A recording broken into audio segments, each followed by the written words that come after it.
Good morning बच्चों। म- मैं दीपमाला पटेल आज आपको कक्षा 12 की बायोलॉजी पढ़ा रही हूँ। तो बच्चों, आपका बहुत बहुत स्वागत है मेरी बायोलॉजी क्लास में। आज हम पढ़ रहे हैं चैप्टर 6 वंशागति का आणविक आधार या मॉलिक्यूलर बेसिस ऑफ इनहेरिटेंस। बच्चों, पिछली कक्षाओं में इसी चैप्टर से जाना था कि आनुवंशिक पदार्थ क्या होते हैं, न्यूक्लिक अम्ल क्या है। इसके अंदर हमने डीएनए और आरएनए की संरचना, डीएनए द्विगुणन अर्थात डीएनए रेप्लिकेशन और इनके स्टेप्स के बारे में पढ़ा था। इसके बाद हमने प्रोटीन सिंथेसिस का स्टेप, ट्रांसक्रिप्शन या अनुलेखन पढ़ा था। आज का हमारा टॉपिक है जेनेटिक कोड कि जेनेटिक कोड क्या होता है। तो बच्चों, जेनेटिक कोड को जानने से पहले हमें डीएनए और आरएनए के बारे में थोड़ी सी चर्चा कर लेते हैं। डीएनए और आरएनए, थोड़ा सा हमें जानना है कि डीएनए क्या है। डीएनए में जो हमारे नाइट्रोजनस बेसिस पाए जाते हैं वो क्या हैं। डीएनए के अंदर हमारे दो प्रकार के नाइट्रोजनस बेसिस पाए जाते हैं, नाइट्रोजनी क्षारक पाए जाते हैं, जो कि पहला है प्यूरिन और दूसरा है पेरिमिडिन। प्यूरिन आपके दो होते हैं, एडेनिन और ग्वानिन, जबकि आपके दो पेरिमिडिन होते हैं। कौन से? ग्वानिन और साइटोसिन। तो इसका जो एडेनिन होता है वो हमेशा पिरिमिडिन अर्थात पिरिमिडिन के थायमिन से पेयरिंग करता है। हमेशा जो एडेनिन होता है वो थायमिन से पेयरिंग करता है और ग्वानिन साइटोसिन से पेयरिंग करता है, अर्थात जो इसके प्योरेंस होते हैं वो इसके पिरिमिडिन से पेयरिंग करते हैं। एडेनिन और थायमिन के बीच में हमेशा डबल बॉन्ड पाया जाता है, जबकि ग्वानिन और साइटोसिन के बीच में हमेशा ट्रिपल बॉन्ड पाया जाता है। दूसरी तरफ हम आरएनए पर चलते हैं। आरएनए में भी हम जानते हैं कि ये क्या होता है। एक अंतर ये होता है, जो आपका डीएनए था ये डबल स्ट्रैंडेड था, और जबकि आरएनए क्या है आपका सिंगल स्ट्रैंडेड होता है।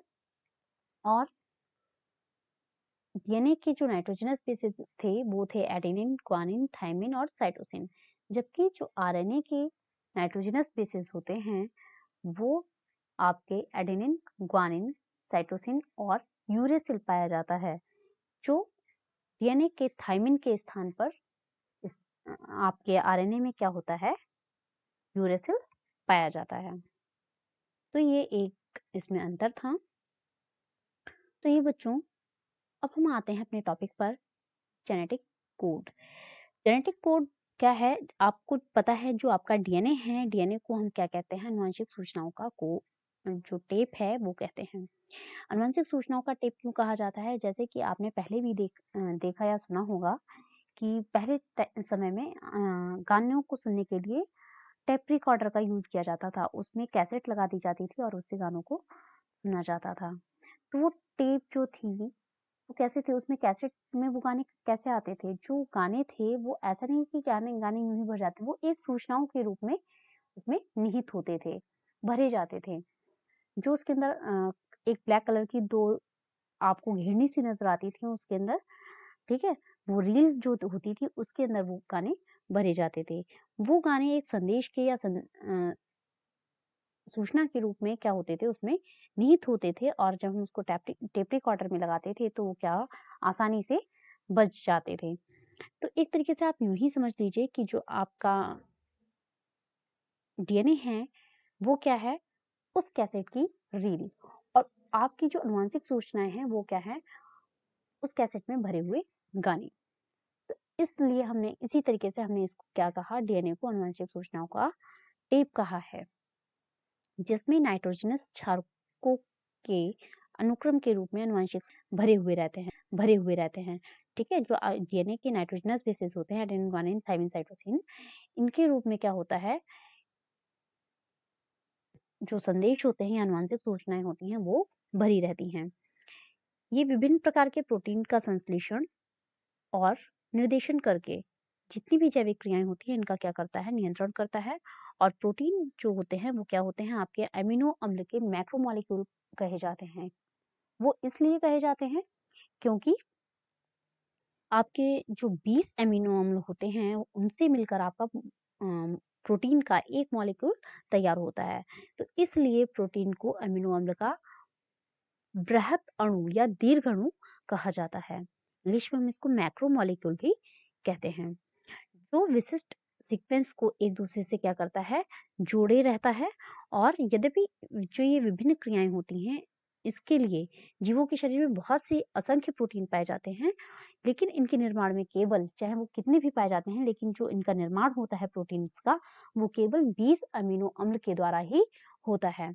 इससे ज्यादा और अमीनो अम्ल इसमें पार्टिसिपेट नहीं करते हैं। इससे क्या स्पष्ट होता है कि जो प्रोटीन के लक्षण और प्रकृति में अगर अंतर आता है तो वो किस वजह से आएगा, अमीनो अम्ल के विभिन्न सीक्वेंस के विन्यास के कारण ही आएगा। नाइट्रोजनस क्षारक का जो रैखिक विन्यास होता है प्रोटीन अणु में विभिन्न अमीनो अम्ल के अनुक्रम को निर्धारित करता है। डीएनए अणु केवल 4 नाइट्रोजनस बेसिस इसमें निहित होते हैं। आपको एडेनिन, ग्वानिन, थाइमिन, साइटोसिन ये होते हैं। और जिसका अर्थ क्या है कि डीएनए में स्थित चारों नाइट्रोजनस क्षारकों का जो अनुक्रम है, सीक्वेंस है, वो विभिन्न प्रकार के प्रोटीन के संश्लेषण को रेगुलेट करता है। ठीक है, ये काम करता है। इसके बारे में बहुत सारे साइंटिस्ट ने अपने अपने विभिन्न मत भी दिए हैं। ठीक है, कि किस तरीके से डीएनए विभिन्न क्षारकों के अंतर जो कि आरएनए में पूरक क्षारक के रूप में अनुलेखित किए जाते हैं, प्रोटीन अणु में अमीनो अम्ल की विशिष्ट स्थिति को क्या कर देता है, निर्धारित कर देता है। इसमें क्रिक ने भी अपने जो मत हैं वो प्रस्तुत किए थे। और उन्होंने क्या कहा था कि अमीनो अम्ल के लिए जो नाइट्रोजनस बेसिस हैं, कितने, तीन नाइट्रोजनस बेसिस का ही एक ट्रिपलेट कोड बनता है या तैयार होता है।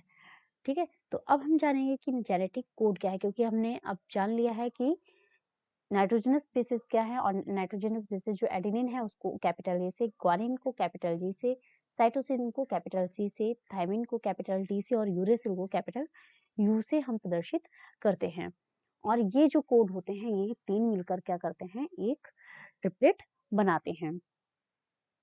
ठीक है, तो आइए अब हम जानेंगे कि जेनेटिक कोड या आनुवंशिक कोड कैसे। देखिए, जो जेनेटिक कोड है ये क्या है, जो मैसेंजर आरएनए के अणु पर उपस्थित 3 क्षारकों का एक समूह होता है जो कि एक अमीनो, इसको हम क्या जानता है, इसको हम क्या कहते हैं, आनुवंशिक कोड या जेनेटिक कोड कहते हैं। अब इस पर किसने क्या वर्क किया है इसके बारे में थोड़ा सा जान लेंगे।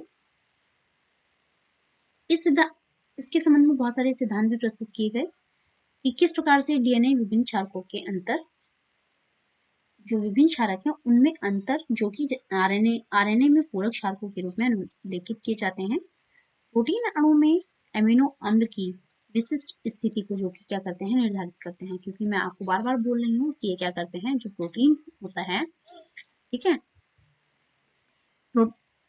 अर्थात आपकी जो आपके न्यूक्लियोटाइड्स होते हैं इनके अनुक्रम को क्या करते हैं, ये निर्धारित, जो इनका अनुक्रम है यही क्या है, आपका जेनेटिक कोड है।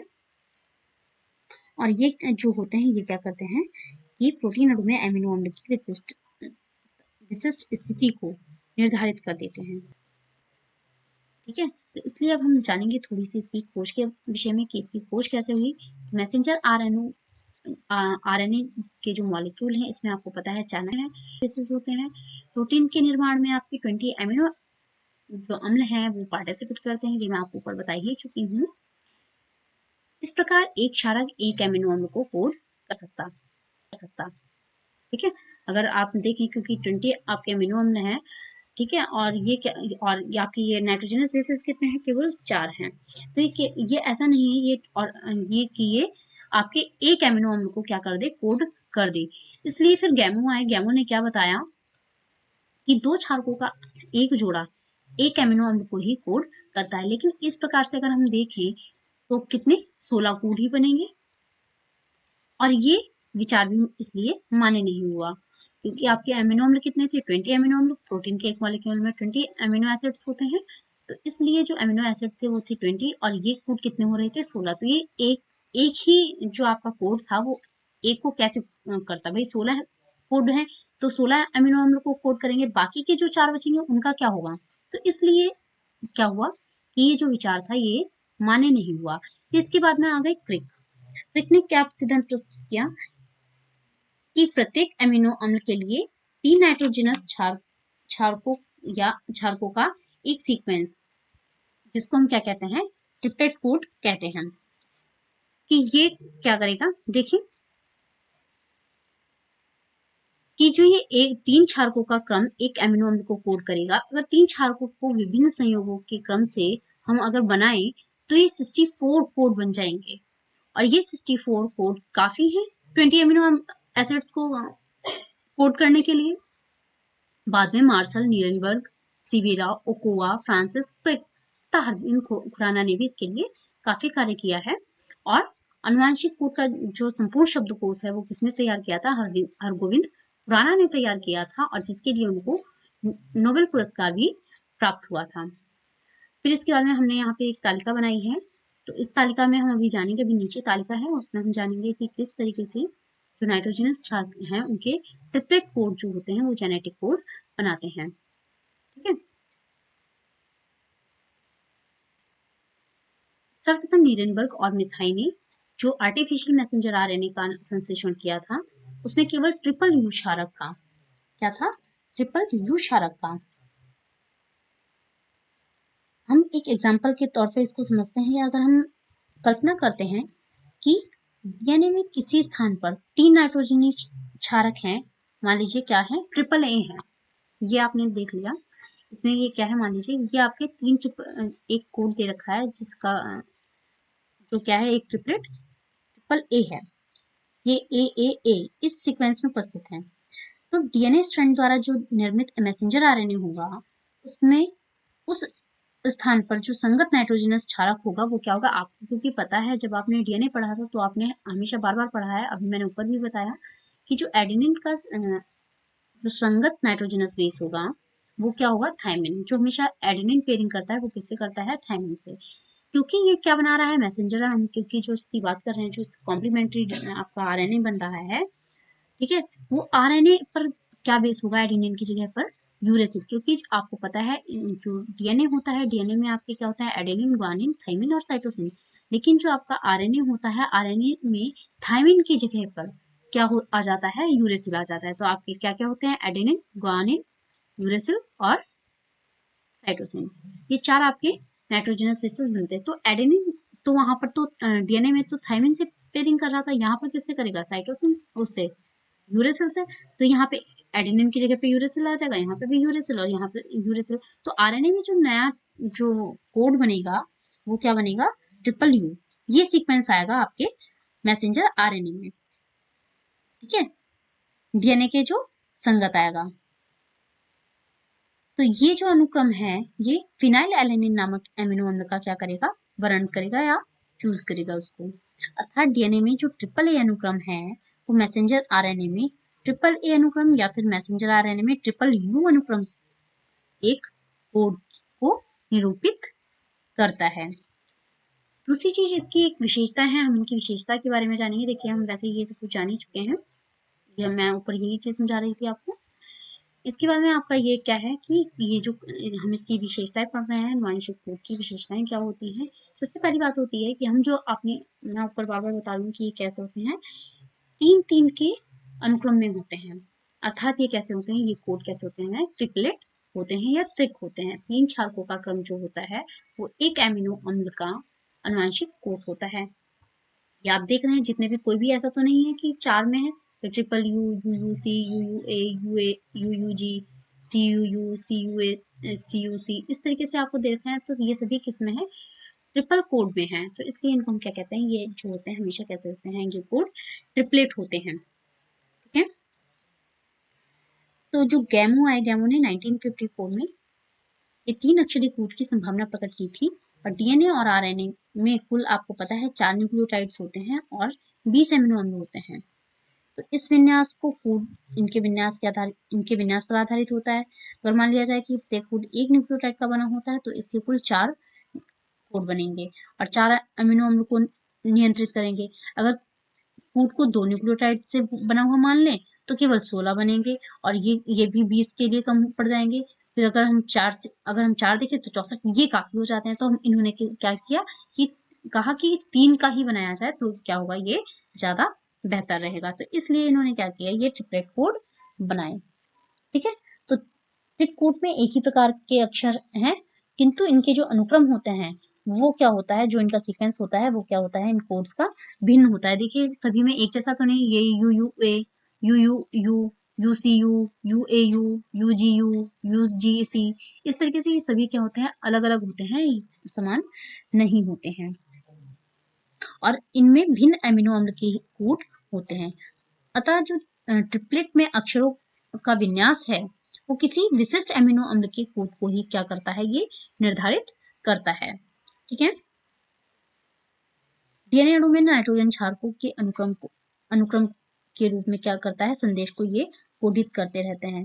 किंतु जो कोड हैं अक्षरों को प्राय डीएनए की अपेक्षा आरएनए के द्वारा ही प्रदर्शित करते हैं। आरएनए के क्षार डीएनए के क्षारकों से केवल एक बात में ही भिन्न होते हैं कि इसमें क्या होता है, जो थायमिन के स्थान पर क्या होता है, आपको यूरेसिल मिलता है। आप देख रहे हैं यहाँ पे थायमिन कहीं पर भी यूज नहीं किया गया, क्या यूज किया गया है इसमें, यूरेसिल। ठीक है, तो ये तो बात हुई कि ये क्या होते हैं, ट्रिपलेट होते हैं। दूसरा पॉइंट था हमारा, कोड अभ्रासित है, अर्थात द कोड इज डीजनरेट। जब हमने हम जो पीछे टेबल देख रहे थे, उस टेबल से हमें क्या ज्ञात हुआ कि अधिकांश एमिनो अम्ल जो है केवल 2 को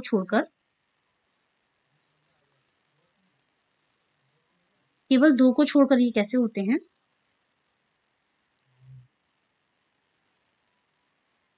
एक से अधिक कोडोन द्वारा पॉलीपेप्टाइड श्रृंखला में इन विशिष्ट स्थानों की ओर इनको क्या कर दिया जाता है, निर्देशित कर दिया जाता है।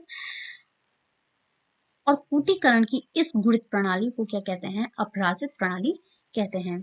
ये जीवों के हानिकारक जो परिवर्तन में म्यूटेशन से सुरक्षा को प्रदान करती है। ठीक है, तो बच्चों आपको पता ही है कि ये क्या है, अपराजित कूट का मतलब है कि एक एमिनो के लिए क्या होता है, एक से अधिक पर्याय नाम कूट होते हैं। अर्थात कि पर्याय नाम का मतलब क्या है, जैसे पर्यायवाची आपके होते हैं, पर्याय नाम आपको नाम से ही थोड़ा सा अंदाजा हो रहा होगा। पर्याय मतलब पर्यायवाची, कि जैसे हमने किसी, भाई अगर जल है, जल को हम नीर भी कह रहे हैं, तब भी वही बात है, जल को हम कुछ भी कहें। ठीक है, तो क्या होता है, वही नाम होता है। तो एक तरीके से हम इसको समानार्थी शब्द भी बोल सकते हैं कि एक से अधिक पर्याय नाम इसके कोड का प्रयोग इसका किया जा सकता है, क्योंकि इसका कोड कुछ भी हो सकता है लेकिन जो उसका नाम होगा वो वही होगा। ठीक है, जैसे कोई भी औरत है, हमने उसको स्त्री भी कह दिया, हमने उसको नारी भी कह दिया। ठीक है, हमने उसको महिला भी कह दिया, तो है वो नारी ही या स्त्री ही।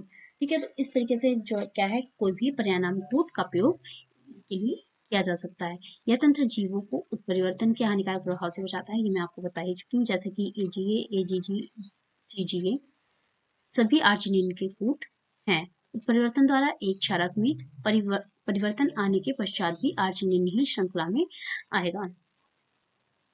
अच्छा, इसमें बताना आपको भूल रही हूँ, देखिए टेबल में इसमें जो होते हैं, इसमें जो 3 हैं, 3 कोड वो बहुत इंपॉर्टेंट हैं। सबसे पहले एक देखिए, ये है AUG, जिसको हम बोलते हैं मिथ्योनिन। ये क्या है, आपका स्टार्ट कोडोन है। ये क्या करता है कि जब आपकी प्रोसेस स्टार्ट होती है तो ये वहां पर AUG लगकर क्या करता है, प्रोसेस को आगे बढ़ाता है। इसके बाद में ये है आपके स्टॉप कोडोन, UAG, ये क्या करते हैं कि उस प्रोसेस को स्टॉप करते हैं। ठीक है, ये ध्यान रखने की चीजें हैं। और एक होता है आपका टर्मिनेटर कोडोन। ठीक है, जो कि टर्मिनेट करता है, जो स्टॉप कोडोन है इसको हम एक तरीके से कह सकते हैं, ये क्या है, आपके टर्मिनेट टर्मिनेटर कोडोन भी हम इनको कह देते हैं, यहाँ पर हम इसको स्टॉप कोडोन भी कह देते हैं। ठीक है, और थायराम है थायरोसिन।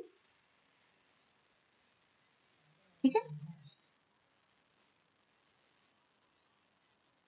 और ये भी आपका एक स्टॉप कोडोन है, जिसको हम क्या कहते हैं, ट्रिप्टोफैन। इसके बाद में आपने जो थर्ड पॉइंट देखा, ये थर्ड पॉइंट क्या है, ये अनंतव्यापी या नॉन ओवरलैपिंग होने का अर्थ है कि एक मैसेंजर आरएनए में एक ही क्षारक अक्षर के प्रयोग को विभिन्न कोटों में नहीं किया जा सकता। ठीक है, कि अगर एक ही क्षारक है, क्षारक के अक्षर जो हैं उनका प्रयोग बहुत से कोडों में नहीं किया जा सकता है। जैसे अर्थात AUC GUU को केवल AUC और GUU के रूप में ही प्रयोग किया जाएगा। इसे AUG, ऐसा नहीं है कि ये इसको इधर कर दिया, इसको ये कर दिया, इसको AUG या CGU के रूप में प्रयुक्त नहीं किया जा सकता, ठीक है ना। यहाँ C का प्रयोग सम्मिलित है। फिर है कूट असंदिग्ध है। कूट क्या है? असंदिग्ध है।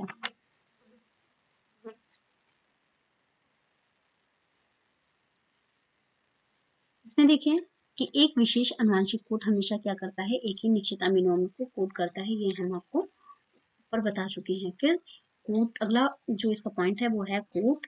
जो है कोड, ये सार्वत्रिक है, यूनिवर्सल है। इसमें माना जाता है कि जो आनुवंशिक कोड होते हैं वो सभी जीवों में उसी अमीनो अम्ल के लिए प्रयुक्त होते हैं।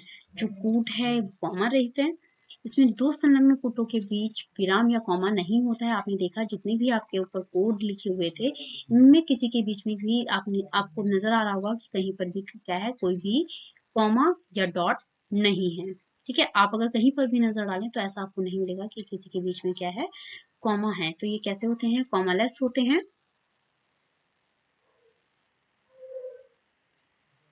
ठीक है, इनके बीच में कोई भी विराम नहीं होता, कॉमा नहीं होता।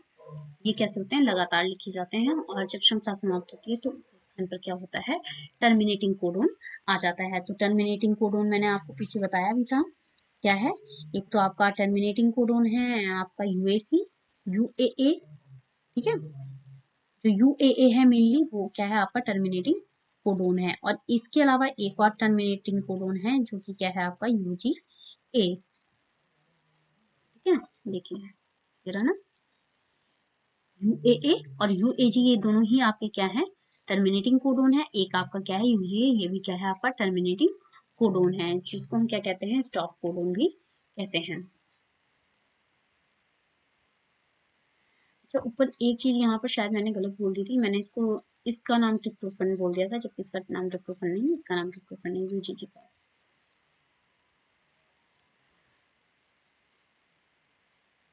इसके बाद में आता है समारंभ कूट या समापन कूट, जिसको हम क्या कहते हैं, इनिशिएशन। समारंभ को क्या कहते हैं, इनिशिएशन, और समापन को क्या कहते हैं, टर्मिनेशन। तो इनिशिएशन एंड टर्मिनेशन कोडोन्स ये क्या होते हैं, आनुवंशिक कोड में एक समारंभ कोड, जिसको मैंने बोला स्टार्ट कोडोन, जहां पर मैंने बताया कि कोई भी आपकी जो ये प्रोसेस है, ये क्या होती है, ये प्रोसेस को स्टार्ट करने में हेल्पफुल होता है। जब आपका प्रोटीन सिंथेसिस स्टार्ट हो रही होती है तो ये क्या करेगा, आपके उसको स्टार्ट कर देगा प्रोसेस को। ठीक है, तो ये क्या है, समारंभ कोड है, जो कि जिसका नाम क्या है, AUG। ठीक है, ये क्या है, स्टार्ट कोडोन, जिसका नाम क्या है, AUG। और इसको हम वैसे क्या बोलते हैं, इसको केमिकली फॉर्म में इसका नाम क्या है, मिथ्योनिन। ठीक है, तथा तीन समापन कोडोन होते हैं, क्या, UAA। ठीक है, ऑचर, UAG, और इसको ऑचर बोलते हैं, इसको क्या बोलते हैं हम, अंबर। ऑचर और अंबर, है ना। और ये तीसरा क्या है, UGA। ठीक है, ये तीनों ही क्या है, आपके टर्मिनेटिंग कोडोन है, जो कि क्या करते हैं, टर्मिनेशन का कार्य करते हैं।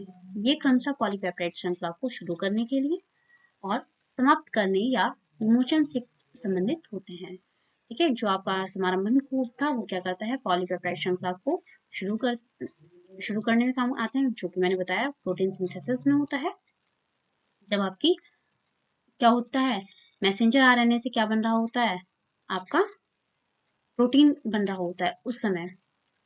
ठीक है, और ये क्या करता है, जो आपके समापन कोडोन है UAA और UAG या फिर UGA, इनमें से कोई भी क्या करेगा, इसको टर्मिनेट करने का कार्य करता है, अर्थात रोकने का कार्य करता है, समाप्त करने का कार्य करता है। तो ये बच्चों ये थी आपकी विशेषताएं। एक वॉबल हाइपोथेसिस है वो क्या है? इस परिकल्पना के अनुसार जो कोड की विशेषता प्रथम दो क्षारक क्रम निर्धारित करते हैं। ट्रांसफर आरएनए अणु प्रथम दो क्षारकों के साथ पूर्ण बंध बनाता है। तीसरा जो क्षारक होता है वो ढीला बॉन्ड बनाता है, अर्थात तीसरा क्षारक वॉबल अवस्था में रहता है, अर्थात वो किसी भी समय क्या हो जाता वॉबल अवस्था में रहता है। तो ये क्या होता है, किसी भी अवस्था में रहता है, वॉबल अवस्था में रहता है। और इस प्रकार ट्रांसफर आरएनए का एक अणु ऐसे 4 कोडों की पहचान करता है जो तीसरे क्षारक से क्या होते हैं, भिन्न होते हैं। इस हाइपोथेसिस को हम क्या कहते हैं? वॉबल हाइपोथेसिस या वॉबल परिकल्पना कहते हैं। यह परिकल्पना किसने प्रस्तुत की थी? क्रुक ने प्रस्तुत की थी। बच्चों ये था हमारा पूरा जेनेटिक कोड। धन्यवाद बच्चों मेरी कक्षा में आप आने के लिए। अगर कोई भी आपका प्रश्न है तो आप मुझसे पूछ सकते हैं। धन्यवाद।